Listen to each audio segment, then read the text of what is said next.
Bienvenue à cette séance ordinaire du Conseil d'arrondissement du mardi 15 octobre 2019. Je m'appelle Émilie Tuillier, je suis la mairesse de l'arrondissement.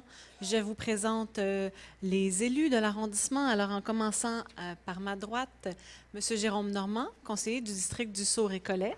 Bonsoir. Madame Nathalie Goulet, conseillère du district d'Annecy. Bonsoir. Madame Effie Dianou, conseillère du district de Bordeaux-Cartierville. Bonsoir. Et nous avons M. Adrien Parizeau, qui est conseiller du district de Saint-Sulpice, qui est un grand athlète qui s'est préparé pendant des mois pour courir le marathon de Chicago. Alors voilà, il nous a fièrement représentés et donc c'est ce qui explique son absence ce soir. Il reviendra sous peu à Montréal et vous pouvez évidemment en tout temps communiquer avec lui comme vous le faites habituellement par courriel ou téléphone. Alors, pour cette séance, je vais aussi laisser les gens qui sont avec nous, les employés de l'arrondissement, se présenter. Madame Seminaro. Bonsoir, Lisa Seminaro, directrice d'arrondissement par intérim. Dans la salle, il y a Michel Blais, chargé de communication, et Julie David, qui prenait les questions à l'entrée, qui est agent de communication sociale. Je laisse le soin à mes équipes de se présenter. Marie-Pierre Busseau, directrice performance, greffe et services administratifs par intérim. Je vous présente aussi Chantal Châteauvert, secrétaire d'arrondissement. Bonsoir. Bonsoir, Gilles Côté, directeur du développement du territoire. Bonsoir, Dominique Paquin, directeur des travaux publics. Je suis également accompagné ce soir dans la salle de Thomas Rivard, chef de division de la voirie. Bonsoir, Jocelyn Gauthier, directeur culture, sport, loisirs et développement social. Je suis accompagné ce soir de Isabelle Pilon, chef de division culture et bibliothèque. Bonsoir, Danny Diotte, commandant du poste de quartier 27. Alors, tel qu'à l'habitude, vous trouverez à l'arrière, dans le cartable, les dossiers imprimés de ce dont nous allons discuter ce soir. Alors, s'il y a un point qui vous intéresse tout particulièrement, vous pouvez aller consulter le cartable. Nous sommes maintenant au point 10.02. Alors, un tour de parole pour chaque membre du conseil pour vous informer de tout ce qu'il y a dans l'arrondissement. Alors, je commence en vous invitant à deux activités très importantes. La première, c'est concernant le redéveloppement du site Louvain-Est, donc la rue Louvain entre Christophe-Colomb et Saint-Hubert au sud de la voie ferrée. Vous savez qu'on travaille sur un projet avec une gouvernance partagée, la ville, l'arrondissement et la communauté, donc qui est représentée par Solidarité Annecy. Et le 17 octobre, donc ce jeudi, à 19h, au Collège Annecy, à la cafétéria du Collège Annecy, nous vous invitons parce que nous allons présenter en fait un plan préliminaire de développement du site pour lequel nous souhaitons vivement avoir votre avis. Alors, c'est un rendez-vous à ne pas manquer. C'est vraiment une des rares occasions où on a vraiment l'occasion de développer un tout nouveau quartier dans l'arrondissement. Donc, c'est à une petite échelle, mais quand même, c'est un nouveau quartier. Alors, on vous invite à venir contribuer. Le deuxième événement, c'est la consultation publique pour le parc Saint-Simon. C'est le 24 octobre à partir de 18h30, donc une des consultations publiques que nous faisons sur les réaménagements de parcs. Et ça sera donc ici même, dans cette salle, le 24 octobre. Dans les documents du conseil d'arrondissement, vous verrez vers la fin, nous allons octroyer 5 000 $ à un OBNL qui s'appelle Montréal DB, DB pour décibels. Alors, il s'agit d'une initiative citoyenne d'un organisme qui travaille avec des gens qui ont conçu des micros avec de l'intelligence artificielle capable de reconnaître le bruit des avions. Alors, vous savez qu'on travaille sur le dossier du bruit des avions depuis de nombreuses années et ça, c'est une des nouveautés et on souhaite monter un projet pilote pour avoir plusieurs de ces nouveaux micros dans l'arrondissement pour être capable de mesurer le bruit fait par les avions au-dessus de notre arrondissement. Je terminerai sur un sujet qui a fait couler beaucoup d'encre dans les derniers jours. Donc, il s'agit du nouveau permis pour le déneigement dans l'arrondissement. Alors, vous savez que depuis des années, il est interdit de mettre la neige de son entrée privée sur le domaine public, c'est-à-dire sur le trottoir ou sur la rue. Donc, c'est interdit depuis très longtemps. Mais il y a des gens qui le faisaient pour toutes sortes de raisons. Et je peux vous dire du côté des élus de l'arrondissement qu'on a reçu beaucoup de plaintes dans les dernières années de résidents qui se plaignaient que des voisins mettaient leur neige dans la rue et que ça créait beaucoup de problèmes, notamment pour les places de stationnement. Donc, nous avons regardé, en fait, ce qui se faisait dans d'autres arrondissements montréalais, parce qu'on a voulu regarder ailleurs au Québec, mais ailleurs au Québec, c'est assez simple, hein? Tout le monde souffle la neige sur son propre terrain et même les municipalités soufflent la neige sur les terrains des gens. Donc, on se devait de chercher des exemples montréalais. Nous en avons trouvé plusieurs, deux très spécifiquement qui nous ressemblent beaucoup, qui ont ce type de permis de déneigement, donc le Sud-Ouest et Côte-des-Neiges Notre-Dame-de-Grâce. Et donc, c'est ce qu'on vient faire avec ce nouveau permis pour déneigement, c'est-à-dire qu'il est toujours interdit de mettre sa neige privée sur le domaine public, mais si pour une raison ou pour une autre, vous ne pouvez pas ou ne vous le voulez pas le faire, que ce soit par un déneigeur privé ou vous-même, bien, vous pouvez maintenant le faire. C'est une option que nous vous offrons maintenant avec ce permis de déneigement que vous venez chercher à l'arrondissement au coût de 50 $. Puis honnêtement, on a regardé dans d'autres arrondissements, puis nous, on a choisi 50 $. Je vous donne le prix pour le Sud-Ouest, c'est 172 $. Alors, ça fait partie des nouveautés qu'on met dans l'arrondissement pour faire en sorte, on l'espère, que ça puisse se vivre mieux dans l'arrondissement et sur plusieurs rues où il y a énormément de problèmes. Et je vois dans la salle qu'il y a des questions, donc ça nous fera plaisir tout à l'heure de répondre à la suite de vos questions. Je vais maintenant passer la parole à Mme Effigianou. Bonsoir. Alors, tout d'abord, je veux parler de la campagne de propreté qu'on a lancée le 26 septembre dernier à l'école Louisbourg. C'était vraiment un bel événement, très bien organisé par l'équipe de l'arrondissement, les petits, les élèves, les professeurs. Il y avait plusieurs parents qui étaient présents, alors c'était très, très bien. On a sensibilisé plusieurs des jeunes et des parents qui étaient présents des différences entre le compostage, le recyclage, les déchets, les journées de collecte.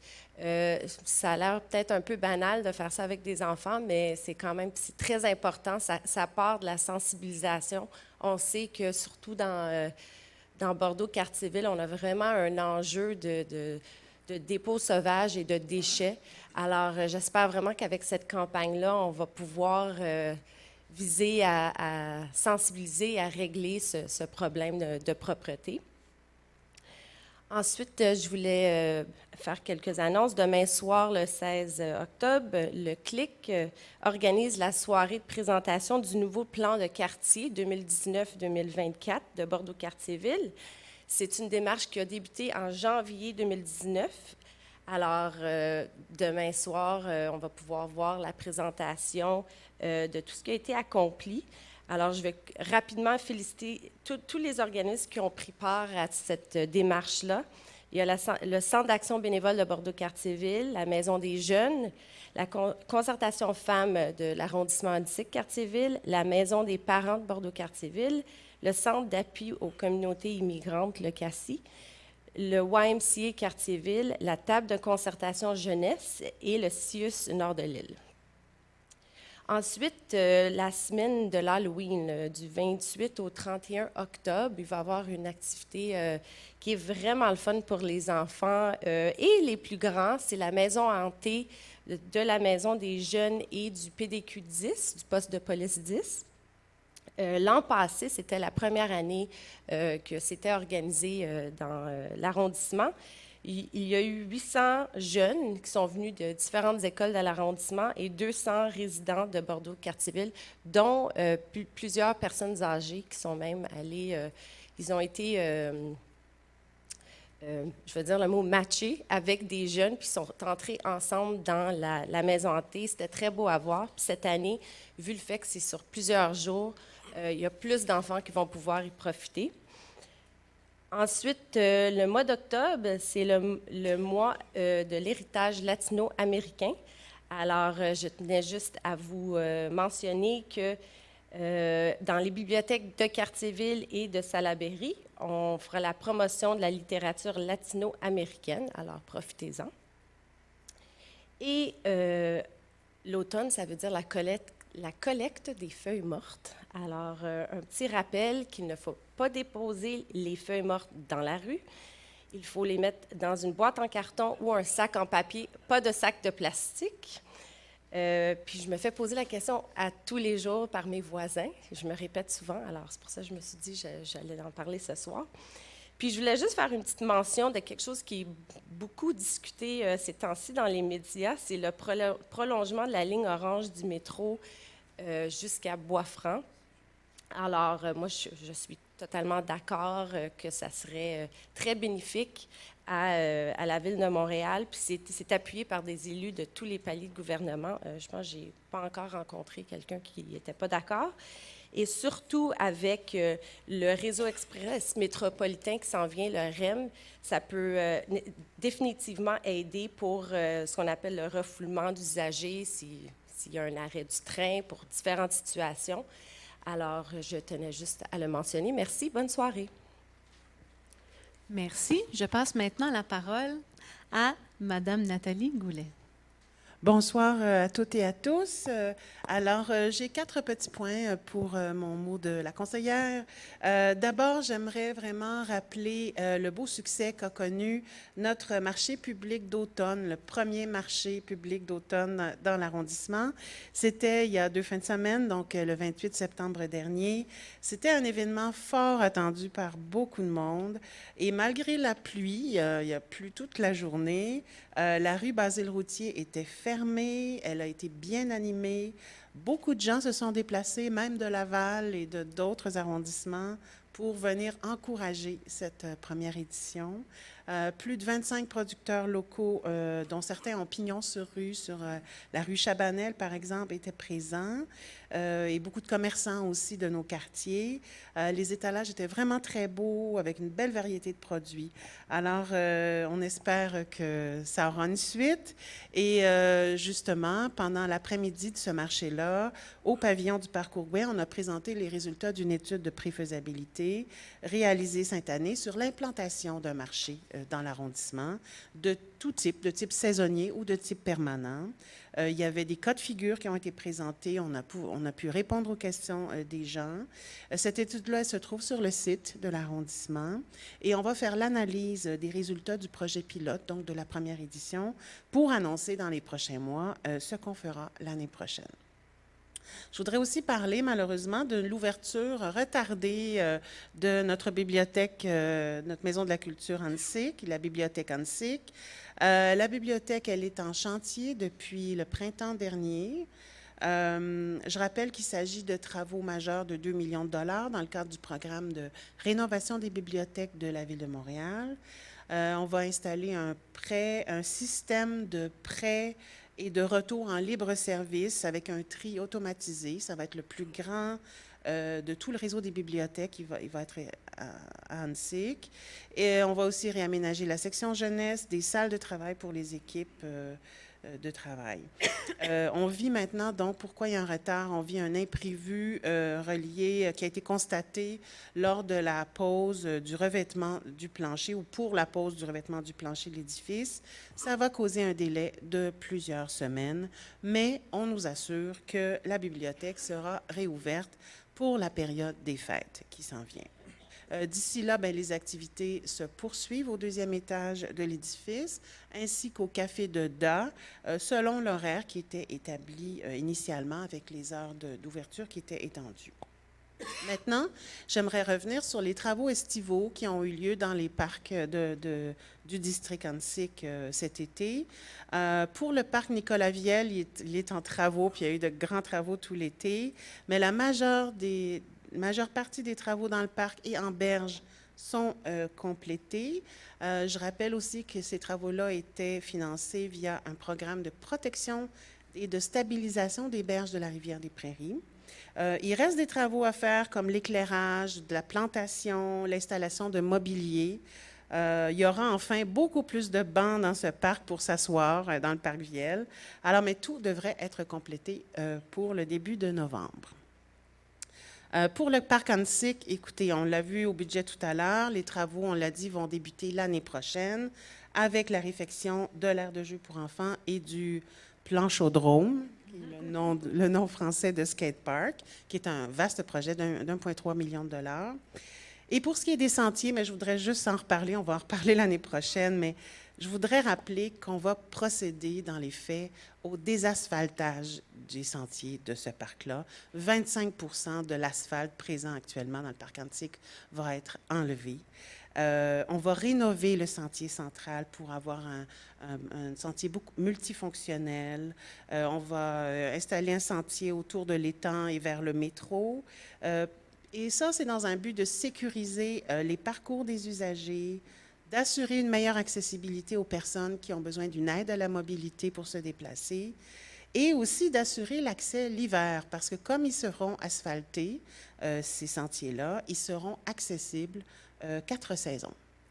Et enfin, finalement, je voudrais souligner l'anniversaire d'un organisme très important dans notre arrondissement. C'est le 40e anniversaire. C'est rare, là, les groupes qui survivent autant d'années. Il s'agit de l'Alliance culturelle, qui est un organisme culturel vraiment fort dans Hansik, qui rayonne même au-delà de l'arrondissement, avec près de 800 membres. C'est incroyable. Qu'est-ce que c'est l'Alliance culturelle pour ceux qui ne le connaissent pas? C'est un organisme à but non lucratif qui offre à une clientèle, aux personnes de plus de 50 ans, un choix vraiment foisonnant d'activités culturelles de toutes sortes, des cours, des causeries hebdomadaires, des matinées musicales, des visites culturelles, qui ont toutes lieu dans l'arrondissement, notamment à la salle de l'église Saint-Jude. Alors, j'ai eu le plaisir d'assister à l'événement célébrant le 40e anniversaire sous la présidence de Mme Béatrice Picard. Alors, je voudrais vraiment dire un grand bravo à tous les bénévoles de cet organisme qui, depuis 40 ans, travaille généreusement et rigoureusement à offrir une belle programmation aux gens d'Hansik-Cartierville. Merci beaucoup. Merci. Je passe maintenant la parole à M. Jérôme Normand. Oui, merci. Bonsoir. Donc, je souhaitais commencer par des félicitations à un OBNL assez récent dans le quartier qui s'appelle les Amis du village historique de Sourd-et-Collet, qui existe depuis bientôt 2 ans, qui ont réalisé en fin de semaine la première fête des récoltes, donc 3 jours de samedi à lundi, panel, échange, visite guidée pour la mise en valeur culturelle et patrimoniale du secteur. Ça a été un beau succès d'estime. Madame Thuillier y a participé et moi également. Et c'est bien, on le dit souvent, la mise en valeur comme ça, patrimoniale et historique, doit vivre. Et même si l'arrondissement y investit et s'y investit, c'est vraiment les groupes de la société civile qui font que ça s'anime et que c'est vivant. Donc, félicitations et merci en fait aux Amis du village historique du Sourd-et-Collet. Je voulais vous parler d'une consultation qui est en cours, c'est à la Ville-Centre. Je siège sur la commission permanente sur l'eau, l'environnement, le développement durable et les grands parcs. Et on s'attarde à une requête citoyenne, en fait, qui a récolté 15 000 signatures et donc qui a d'office mené à une consultation publique sur le contrôle des circulaires. Donc, un sujet d'actualité pour voir comment on peut mieux encadrer la distribution de circulaires à travers la ville. Vous savez que présentement, le règlement est fait que le circulaire est distribué à toutes les portes, qu'on le souhaite ou non, et qu'il faut apposer un autocollant pour le refuser. La pétition du citoyen demande l'inverse, donc que le circulaire soit distribué aux portes qui ont un autocollant qui le désirent. Donc, vous avez jusqu'au 21 octobre pour déposer un commentaire, un mémoire à la commission. Ensuite, de manière plus légère peut-être, on en a parlé, ça va être bientôt l'Halloween et la promenade fleurie ne donne pas sa place non plus dans la fête de l'Halloween avec l'effroyable Halloween de la promenade. 3 journées, 3 soirées, 19 octobre, décoration de citrouille, samedi 26 octobre, il y a l'heure du compte et pour ces 2 événements, il faut s'inscrire. Et le 31 octobre, plusieurs activités évidemment, maquillage tout l'après-midi devant l'épicerie métro, bien sûr la cueillette de bonbons dans tous les commerces qui apposent l'affichette en ce sens, et nouveauté cette année pour compétitionner Bordeaux-Cartierville. L'effroyable corridor. Une maison hantée sur rue, juste en face de l'église Saint-Paul-de-la-Croix. Finalement, 5 novembre, ce sera la deuxième soirée de consultation sur le projet de rue partagée qui va se dérouler, la rue partagée, elle, sur Gouin, entre Delorimier et Martigny pour l'instant, et sur l'îlot de Martigny, qui est donc un îlot verdi au coin de Martigny et Gouin. Il y a eu une première soirée qui a eu lieu, une quarantaine de participants, ça a été extrêmement enrichissant. Et suite aux commentaires recueillis, on a peaufiné les aménagements prévisionnels et ce sera présenté et débattu donc prochainement le 5 novembre, toujours au Collège Mont-Saint-Louis. Voilà, merci. Merci beaucoup.